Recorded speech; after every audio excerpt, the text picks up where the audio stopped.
Good evening and welcome back to Maritime Matters, where we explore the types of change in shipping, sustainability, and the future of ocean transport. Tonight's episode, Managing the Risk Against Carbon Neutralization for Green Maritime Transport. Shipping moves over 80% of global trade, but it is also producing more greenhouse gas. As we aim for greener solutions, new risks appear. So, how do we cut emissions without slowing progress? A recent study asked two key questions. First, what are the projected emissions from maritime transport in the coming years? And second, what risks contribute to emissions even in green operations? Using 2005 until 2021 data, researchers applied simple exponential smoothing method to predict emissions until 2031.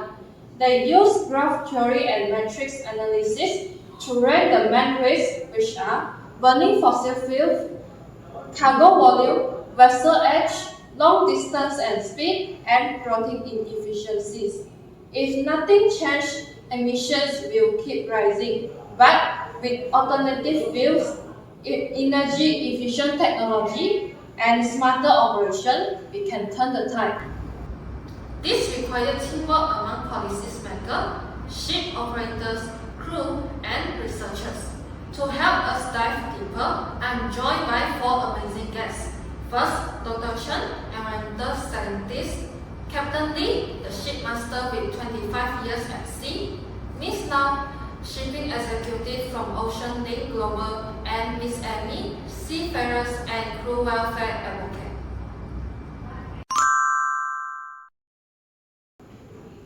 Let's dig into the first major takeaway. Burning fossil fuel is still the main cause of emission. Dr. Chen, what are the environmental and economic risks? Okay, burning fossil fuel release large amount of carbon monoxide and sulfur oxide. As a result, shipping contributes 2.89% of global emission. It is not only about pollution. Fossil fuel availability is declining, and execution costs are rising. This future threatening environment stability and engineering security. So phasing them out is not only just environment need, it is strategy.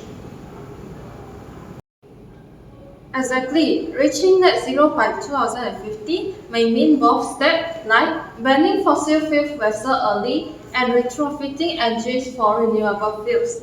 Captain Lee, have you been at sea for decades? What's your take? So the shift is overdue. Fossil fuels are cheap but dirty. I have used both traditional fuels and LNG. The emissions difference is huge. The problem is infrastructure. Many ports can't supply renewable fuels, and retrofitting is costly. We need global support from policymakers and ports to make the change happen. Thank you, Captain. Our second point, emissions are increasing every year and could rise by up to 130% by 2050. Ms. Lau, how are business responding?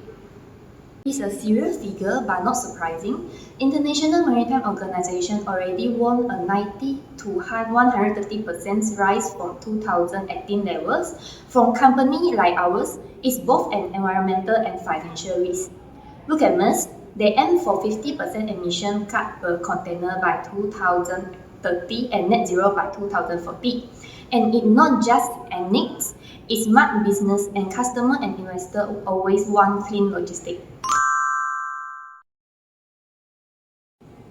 Great point. Sustainability is becoming a competitive edge. Finally, let's talk about energy efficiency.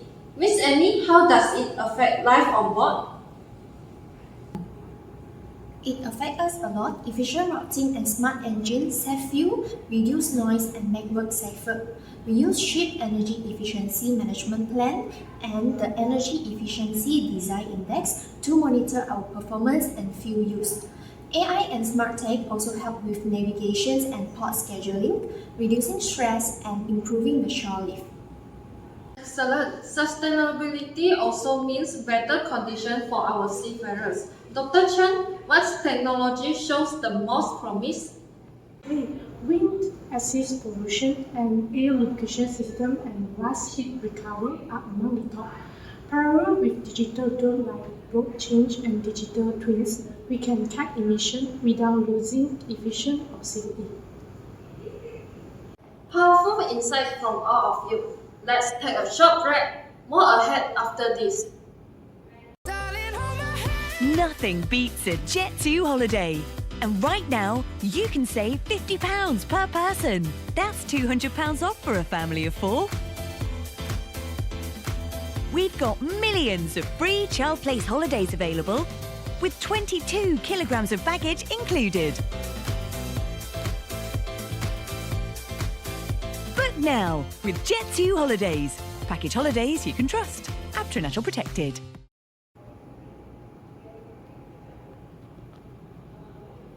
Welcome back.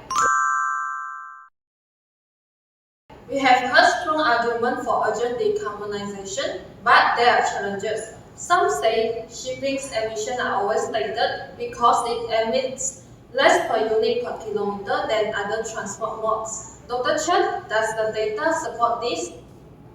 Yes, maritime is efficient per 2 mile. The MO 2002 GHG study showed that there have a 9.6 rise in the emission from 2012 to 2018 year, from 977 to 1,076 million tons. But shipping still has the lowest emission per unit compared to the aviation or road. However, it carries over 80% of global trade, so total emissions are massive. That's why IMO target net zero by 2050.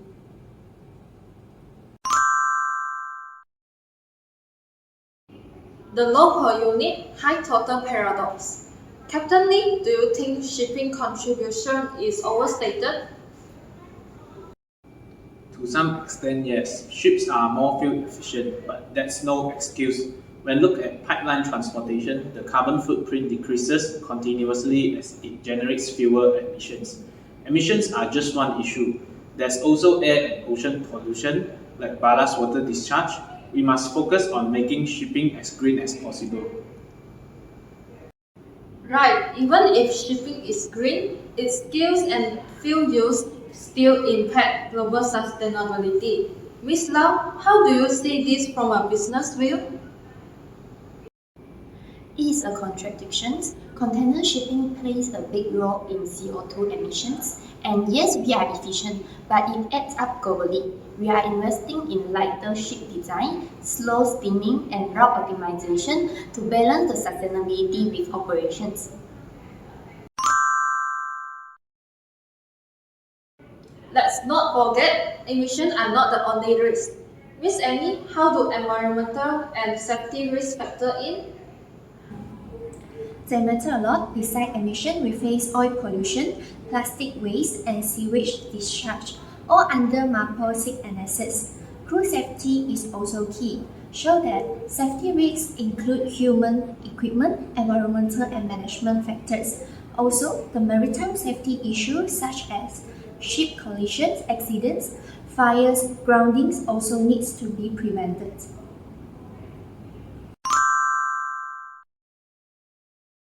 Thank you, Amy.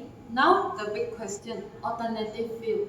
Dr. Chen, are they really the future?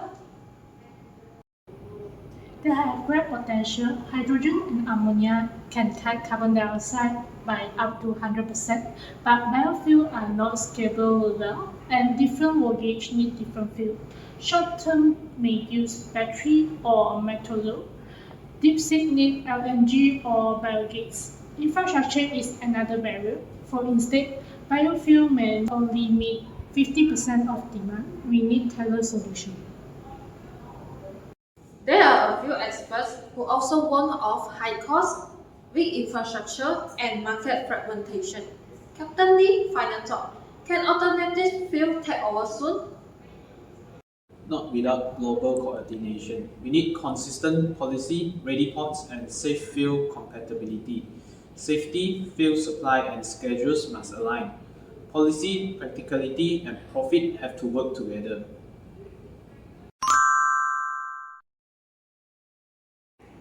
we wrap up tonight's episode, let's look to the horizon, the future of green maritime transport.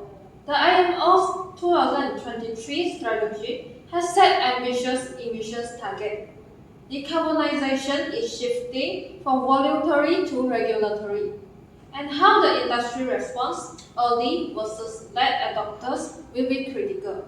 Dr. Chen, what's the roadmaps ahead? Okay, for the future recommendation part, we need collaboration between ship owner, port, tech development, and the regulator. Yearly investment in low carbon technology, fuel renewable, and risk management will help with compliance and competitiveness.